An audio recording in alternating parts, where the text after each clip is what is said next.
Mesdames et messieurs, cher public nourricier, vous, sans quoi rien ne serait possible, vous pour qui nous travaillons, pour qui nous créons, ce que nous vous présentons ce soir est un tour de magie, une prouesse, un miracle laïque.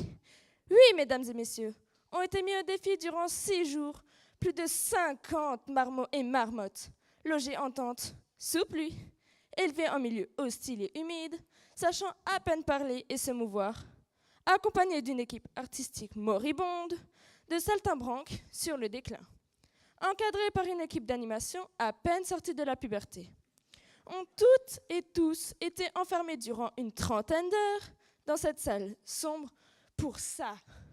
Oui, ça, mesdames et messieurs, ce que les plus sensibles d'entre nous appellent un spectacle vivant et que d'autres, plus pragmatiques et rentables, nomment le superflu, l'inutile. Je vous laisse regarder cet objet artistique non identifié avec les yeux naïfs de l'enfant, celui que nous devrions tous rester. Mesdames et messieurs, bonne chance, good luck, happy new year et merde, comme on dit ici.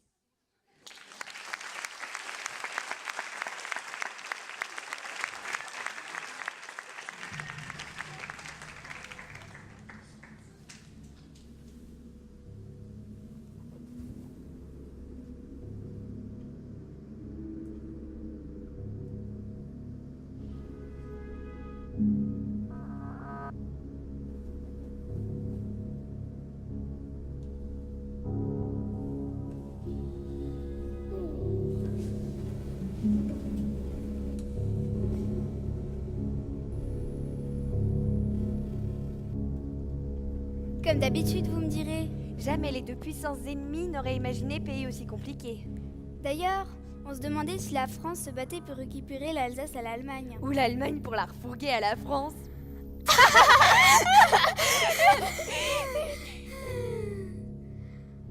Enfin, bref. Quelque part en Alsace, s'affrontaient 2 bandes rivales de 2 villages non moins rivales. Rivaux, on dit un rivaux, des rivaux. Petite rectification. On dit un rival des rivaux. Enfin, bref. Les enfants de Frankenbach, village francophile jusqu'au bout de la cocarde. Les camemberts, c'est comme ça qu'on les appelait, qui cherchaient Grabuge au Fridolin. Les enfants de Germansheim, village germanophile jusqu'à la bretzel, qui leur mettaient sur la tronche pour répondre.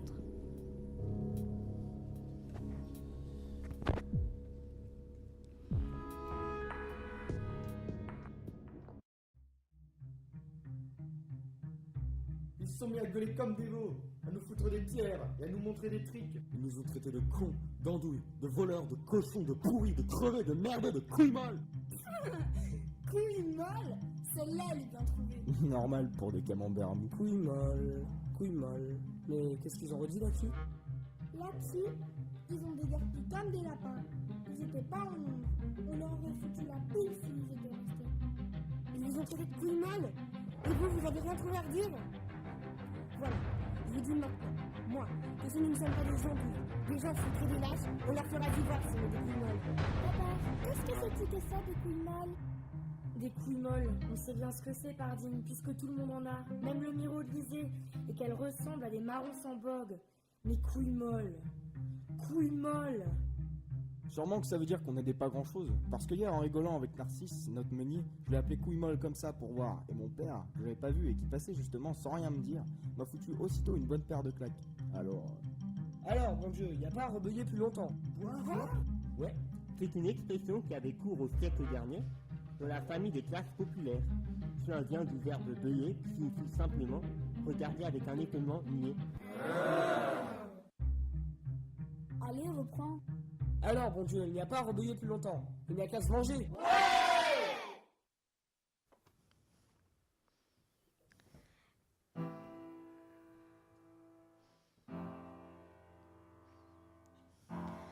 Ils approuvèrent leurs chefs respectifs à l'unanimité. À l'unanimité. L'unanimité. À l'unanimité. Enfin, bref. Les camarades fondirent sur le chef comme une volée de moineaux sur un crottin frais. C'était sur ce terrain fatal, à égale distance des deux villages, que depuis des années et des années, un peu après le traité de Westphalie, De Westphalie. Que le roi du soleil, Louis Xiv, Louis Xiv. Louis XIV. il reprit l'Alsace dans sa cour et que du coup, il y en a qui préféraient tout de même rester avec la Germaine. Avec la Germaine. Avec l'Empire germanique, tu veux dire. c'est tout pareil, je te dis. C'est sur ce champ de la mort que de génération en génération, les enfants de Frankenbach et de Germansheim s'étaient copieusement rossés, fustigés et lapidés. Et ça recommençait ainsi tous les ans Et tous les mois de l'année, et toutes les semaines du mois. Et tous les jours de la semaine. Et aussi toutes les heures des jours. Tout le temps, quoi. c'était une belle journée d'automne. Les nuages bas, qui avaient protégé la terre de la gelée, s'étaient évanouis avec l'aurore. Il faisait tiède. Les brouillards du ruisseau semblaient se fondre dans les premiers rayons du soleil. Et derrière les buissons de la Saute, tout là-bas, la lisière ennemie, hérissée dans la lumière, les fûts jaunes et dégarnis par endroits, de ces baliveaux et de ces futaies.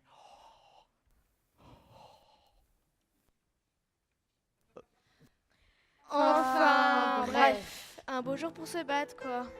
Revenant au monde antique, les deux chefs, flanqués de leurs guerriers, tels des légions infernales fantastiques de gnomes subitement surgis de terre, s'envoyèrent à la face avec toute la déloyauté coutumière. Beuglant, cramoisi de colère, sacrant et vociférant, les accusations les plus abracadabrantes et les plus ignobles de leur répertoire, les épithètes les plus colorés et les plus accablants. Bah.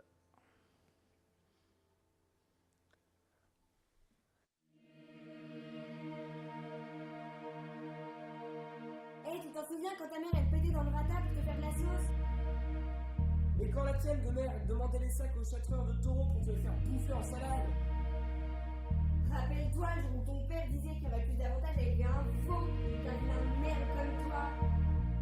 Et toi, quand ta mère disait qu'elle aimerait mieux faire touter une vache que ta sœur. Ma sœur elle bat le beurre, et quand elle battra la merde, tu viendras lécher le bâton. Coup de molle. Peine cul.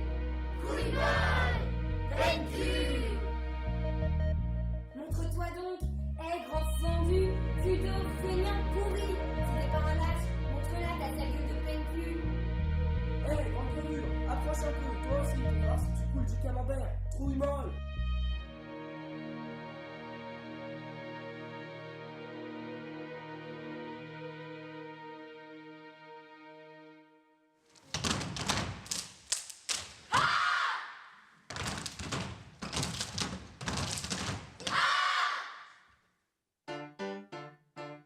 L'intervention fit l'effet d'une rosée bienfaisante sur le champ desséché de leur mémoire.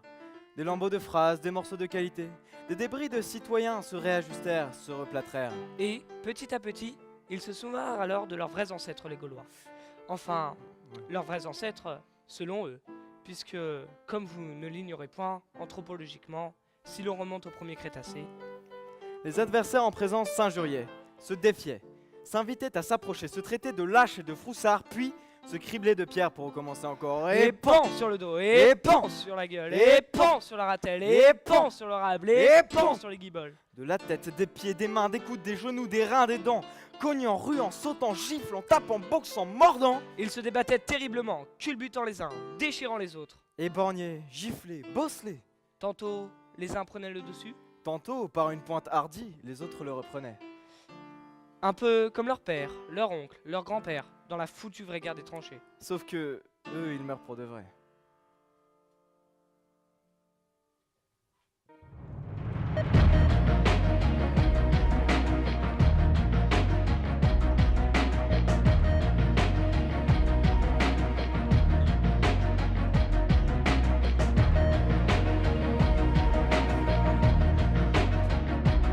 Mesdames et messieurs, chères sociétés civiles spectatrices, public averti ou non, peuple avide de batailles sanglantes et de diversité. Are you ready for the First World War? Les deux bandes rivales sont là. À ma gauche, les fridolins. À ma droite, les camemberts. Là, ladies and gentlemen, dans un face-à-face glacé, les visages serrés, les yeux remplis de haine, les nez pleins de morve venimeuses et les bouches pleines de crash à munitions. Et surtout, une envie féroce d'en découdre.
Comme un éternel recommencement, un rituel immuable. Après des avalanches de roustes, des pluies de mandales, des cyclones de baffes, des orages d'insultes, se relevant comme s'éveillant d'un sommeil de plomb, lourd comme la cuvée d'une ivresse. Clopin clopant, les deux tristes armées sonnèrent douloureusement la retraite des braves. La retraite des graves, ouais. Les moins touchés portant les plus blessés. Dans un râle majestueux, les deux bandes rivales se posèrent dans leur tanière, et les deux chefs regardant le cortège de malheur des valeureux guerriers estropiés.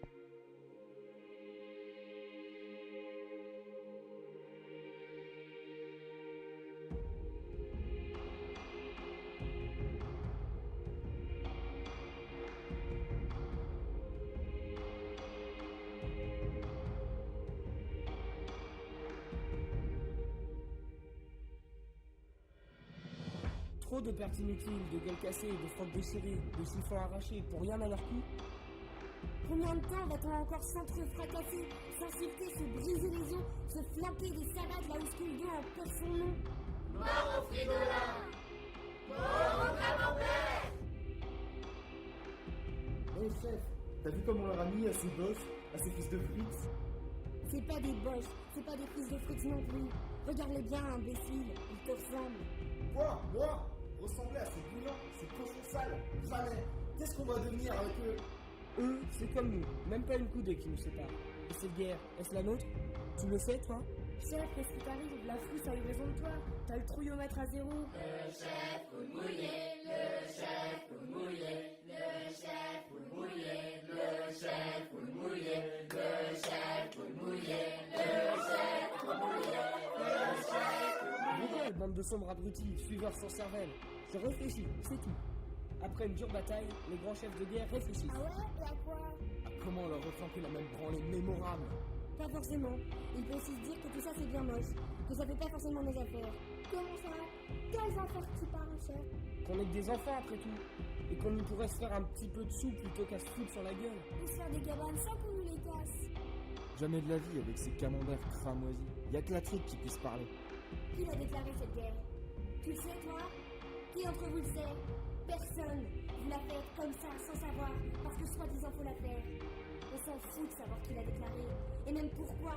On l'a fait parce que ceux d'avant l'ont fait, et ceux d'avant avant eux aussi. On l'a fait sans savoir, mais avec le cœur. Voilà. Tu l'as dit, sans la tête. Justement, faisons travailler nos têtes. C'est les adultes qui nous ont mis dans ce pétrin. C'est à cause d'eux. C'est vrai cette qu'il est chef? C'est vrai parce qu'il est chef? Non, c'est parce que c'est vrai qu'il est chef. En plus maintenant, les adultes, eux, ils se font une vraie guerre qui tue nos pères et nos oncles. Une guerre qui n'en finit plus de faire pleurer nos mamans et nos chefs. Une guerre qui crie plus fort que le tonnerre. Et alors, c'est quoi notre problème? Nous, notre problème, c'est ces pouillets de fridolins. Ouais, c'est ça. Mort au camembert! Mort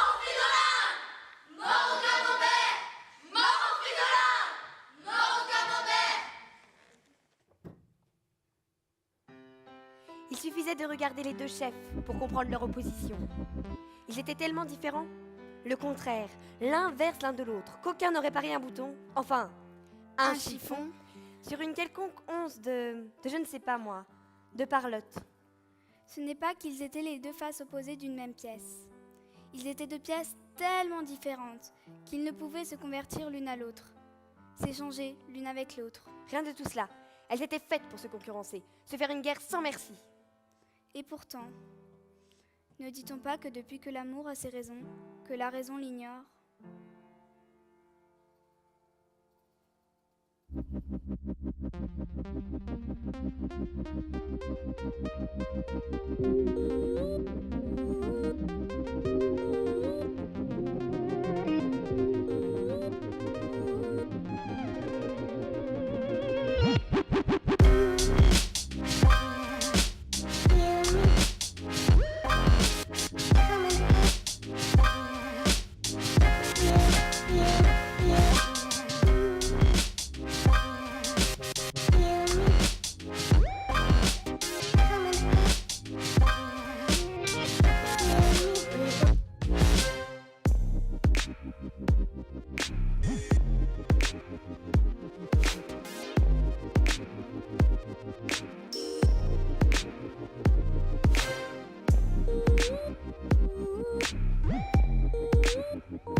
Aujourd'hui, s'achève la guerre des 100 ans. Ici commence la paix pour 1000 ans.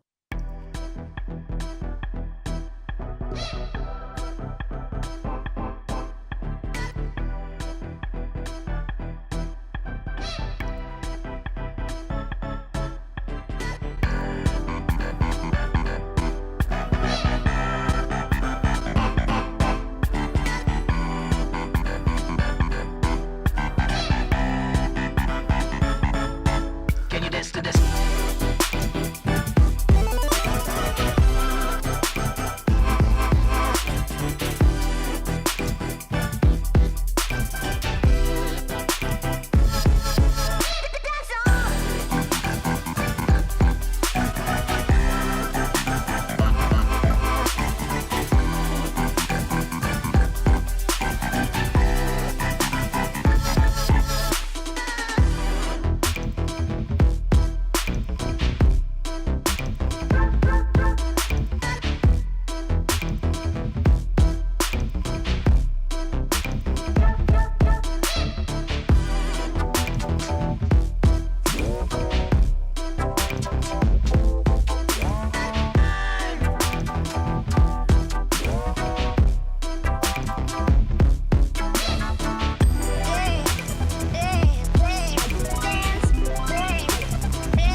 De 1914 à 1918, la Première Guerre mondiale décima des classes d'âge, des familles entières.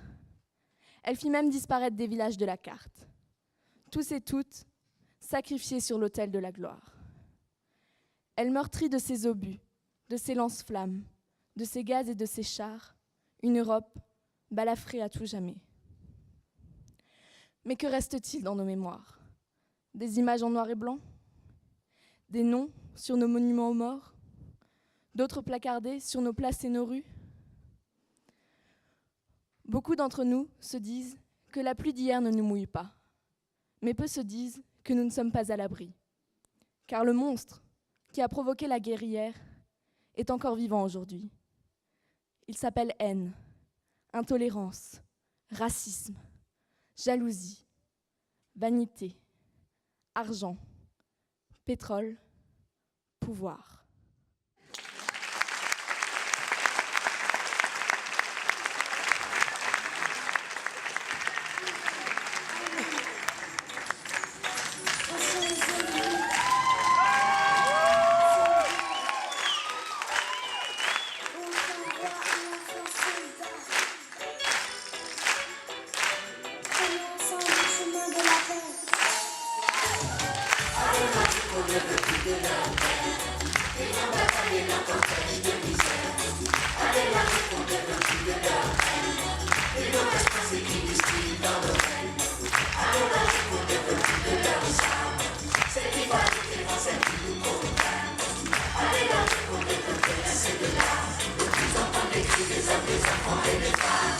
Les grands possèdent le monde, les grands dominent le monde, les grands dirigent le monde.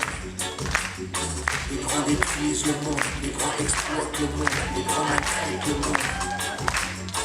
Nous les enfants des quatre coins du monde, nous les enfants que le tsunami inonde, nous les enfants des grandes puissances du monde.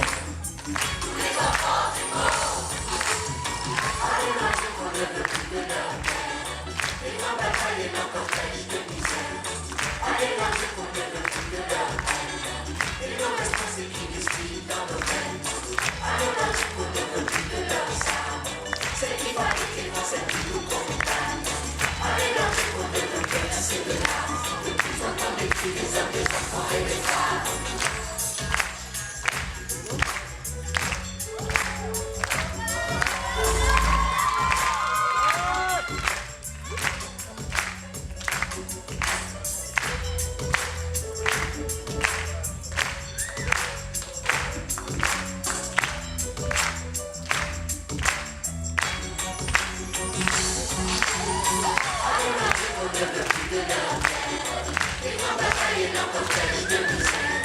Allez,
là,